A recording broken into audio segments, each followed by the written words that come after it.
नमस्कार साथियों, विशद ज्ञान में आपका हार्दिक स्वागत है। दोस्तों, इस समय एक भर्ती बहुत ही चर्चित है और सभी जो शिक्षक बनने का अब जो अभ्यर्थी शिक्षक बनने का जो सपना देख रहे हैं वो इस भर्ती की तरफ देख रहे हैं। दोस्तों, 31 जुलाई जो है 31 जुलाई इस भर्ती के लिए आवेदन फार्म भरने की जो अंतिम तिथि है और भर्ती Eklavya model residency school EMRS भर्ती है। इसमें lab assistant, principal, accountant, PGT और क्लर्क जैसे पदों पर जो है भर्ती इस समय चल रही है और 31 जुलाई इसका अंतिम तिथि है। आप आवेदन फार्म भर दीजिए दोस्तों। जिन्होंने भर दिया है वो परीक्षा की तैयारी में जो है मशगूल हैं और जिन्होंने फॉर्म नहीं भरा है वो फॉर्म भरिए। अब फॉर्म भरने के बाद में दोस्तों हमारा जो सोचनीय जो पॉइंट है वो ये है कि परीक्षा की तैयारी कैसे करें। परीक्षा जो एग्जाम होगा वो क्या उसमें सिलेबस है, किन सिलेबस को ज़्यादा महत्व देना चाहिए और किस प्रकार से जो है इस परीक्षा को हम क्वालिफाई करें। तो सबसे पहले दोस्तों हम देखते हैं लैब असिस्टेंट की बात करते हैं। लैब असिस्टेंट का जो एग्ज़ाम होगा वो एक लिखित परीक्षा होगी। इसमें किसी प्रकार का कोई इंटरव्यू वगैरह नहीं होगा दोस्तों, न कोई परसेंटेज बेस पे इसमें लिया जाएगा। एक लिखित परीक्षा होगी, 2.5 घंटे का समय दिया जाएगा और 120 प्रश्न उसमें आएंगे। 120 प्रश्न जो हैं 120 अंकों के होंगे, प्रत्येक प्रश्न 1 अंक का होगा।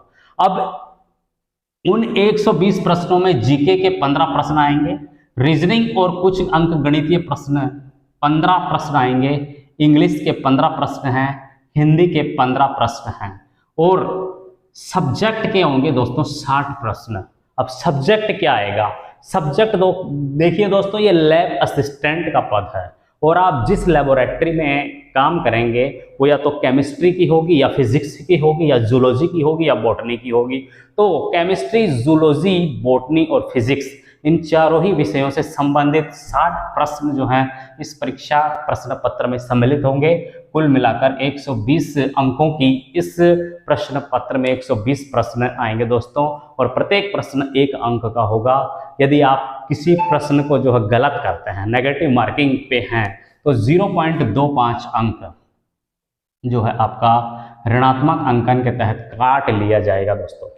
अब इस टॉपिक्स के अंदर यानी ये जो विषय हैं इसमें क्या मुख्य बिंदु होंगे, इन मुख्य बिंदुओं को आप इस दोनों ही वेबसाइट्स पर जाकर के आप जो है देख सकते हैं दोस्तों।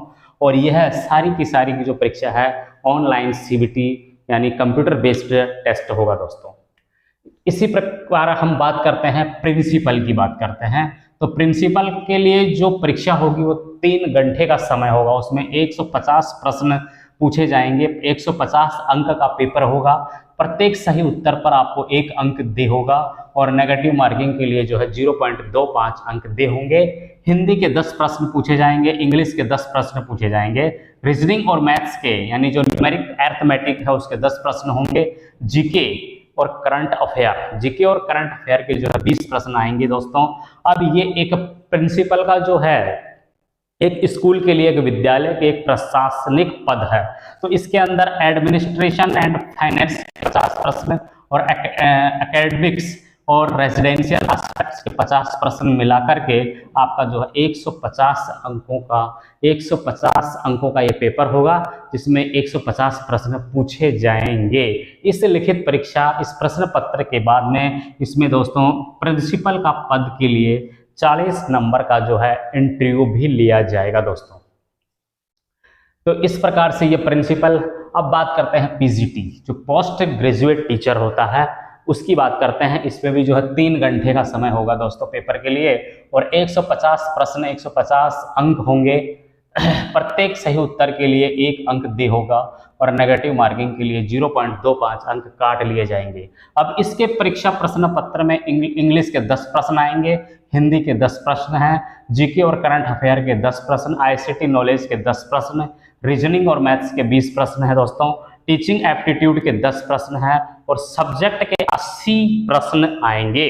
अब सब्जेक्ट के 80 प्रश्नों में भी डिवाइडेशन है कि 70 तो संबंधित सब्जेक्ट के प्रश्न हैं यानी आपका सब्जेक्ट का नॉलेज है उससे संबंधित 70 और उस सब्जेक्ट का जो टीचिंग एप्टीट्यूड होगा वो 5 नंबर का होगा और 5 प्रश्न जो है राष्ट्रीय शिक्षा नीति 2020 उससे संबंधित प्रश्न होंगे। तो इस प्रकार से 150 अंकों का ये पेपर होगा। अब इस पीजीटी के लिए जो है किसी प्रकार का कोई इंटरव्यू नहीं होगा। यहाँ सिर्फ 150 अंकों के इस परीक्षा के आधार पर जो है आपको मेरिट में जो है सूची में जो है सम्मिलित होना होगा दोस्तों। अब इसमें ध्यान देने की बात यह है कि जो इंग्लिश और हिंदी का जो ये पोर्शन है दोस्तों, हिंदी और इंग्लिश, ये इसके जो नंबर होंगे वो मेरिट में जो है जोड़े नहीं जाएंगे। इसमें सिर्फ आपको पास करना होगा। यदि इसमें आप पास कर लेते हैं, हिंदी इंग्लिश को यदि आप पास कर रहे हैं तो बाकी का पेपर आपका चेक होगा। यदि आप इन दोनों में जो फेल हो रहे हैं, यानी आपको इसमें पासिंग मार्क्स नहीं मिल रहा है, तो आपका ये पेपर जो है ये जो है चेक ही नहीं होगा। तो दोस्तों इसमें आवश्यक शर्त यह है कि हिंदी इंग्लिश में आप पास हों और इतना ही आप पढ़ें कि जितना मतलब पास हो जाए। इस पर ज़्यादा ध्यान भी ना दें, क्योंकि ज़्यादा ध्यान देना इस पर है क्योंकि मेरिट में आपको ये ऊपर जंप कराएगी दोस्तों। तो इस प्रकार से आप इस रणनीति के तहत जो है आप परीक्षा की तैयारी करें दोस्तों। हिंदी इंग्लिश को आप उतना पढ़ें जितना आपको पास करवा दे। ज़्यादा आप इसमें मेहनत नहीं करनी है, क्योंकि मेहनत यहाँ पर करनी है, मेरिट में आपको ये चयनित करवाएगा। तो दोस्तों हमारे द्वारा दी हुई जो जानकारी है यदि आपको अच्छी लग रही है और इस परीक्षा से संबंधित और भी अन्य महत्वपूर्ण सूचनाएं हम आपको नेक्स्ट वीडियोस में देने वाले हैं, तो इसके लिए दोस्तों आप जो है चैनल को सब्सक्राइब जरूर कर लीजिए दोस्तों। और इससे संबंधित भर्ती परीक्षाओं संबंधित आप तैयारी कीजिए। हमारी तरफ से आपको बहुत बहुत शुभकामनाएं दोस्तों। धन्यवाद।